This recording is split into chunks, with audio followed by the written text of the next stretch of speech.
Heinrich Lenz es un físico nacido en lo que hoy es Estonia, y la ley de Lenz de 1833 dice que el sentido de la corriente inducida es tal que se opone siempre a la causa que la produce, o sea, a la variación de flujo.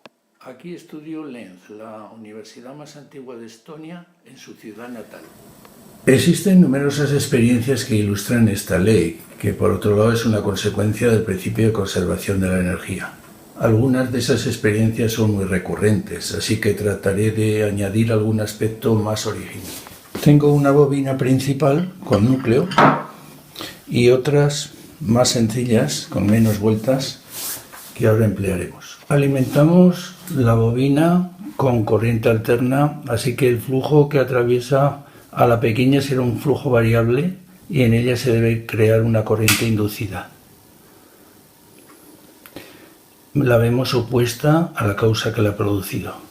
Aumentamos la tensión y el flujo del campo variable es todavía mayor. Podemos regular y hacer que la bobina sea atravesada por más o por menos flujo y así obtener más o menos corriente inducida. Introducimos ahora una novedad. A la bobina le he añadido un condensador en paralelo. Si hago pasar la corriente, esta vez la bobina va a ser atraída. Si nos fijamos en el dinamómetro, veremos cómo cae. Ello es debido al desfase que introduce el condensador entre la tensión y la intensidad. Y sin embargo, si ahora coloco la bobina pequeña y la que lleva condensador, volvemos otra vez a ver la repulsión que anuncia la ley.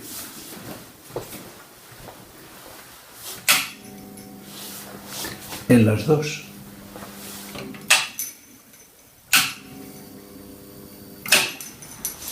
Hemos aumentado ahora la autoinducción. En estos ejemplos, la corriente inducida estaba obligada a seguir una trayectoria bien definida a través del hilo de cobre.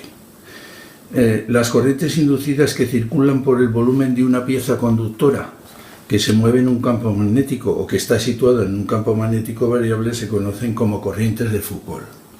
Una de esas piezas puede ser esta lata de cerveza que pende de un hilo. Lleva un quitavueltas para que ese hilo no se torsione y además tenemos un imán de herradura que vamos a colocar debajo. Al hacer girar el imán de herradura estamos creando un campo magnético variable y la pieza conductora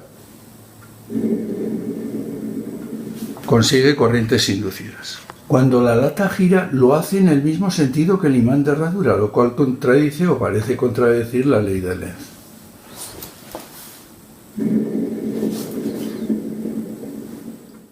El imán gira en el sentido horario. La dirección de la corriente inducida tratará de oponerse, sentido antihorario. Ahora entra en acción la tercera ley de Newton. Dado que la lata puede girar libremente, la fuerza de reacción hace que la lata gire en el sentido de las agujas del reloj. Vamos ahora con un pequeño motor, bobina, lata y un disco de cobre para cubrir parte de la salida de flujo y así asegurar que el campo no es uniforme. Cubrimos un 30 a 40% de la salida de flujo, es decir, vamos a producir una sombra magnética.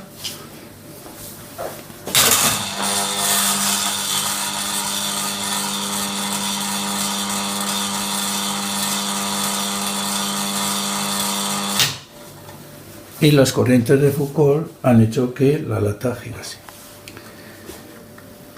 Una de las aplicaciones de las corrientes de Foucault es el contador eléctrico.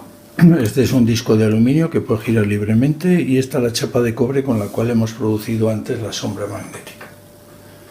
Así, las corrientes de Foucault son las culpables de que el disco ahora gire.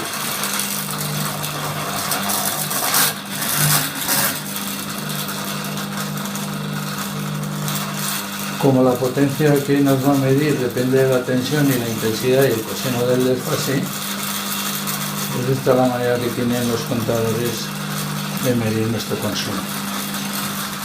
Y otra aplicación fundamental es el transformador.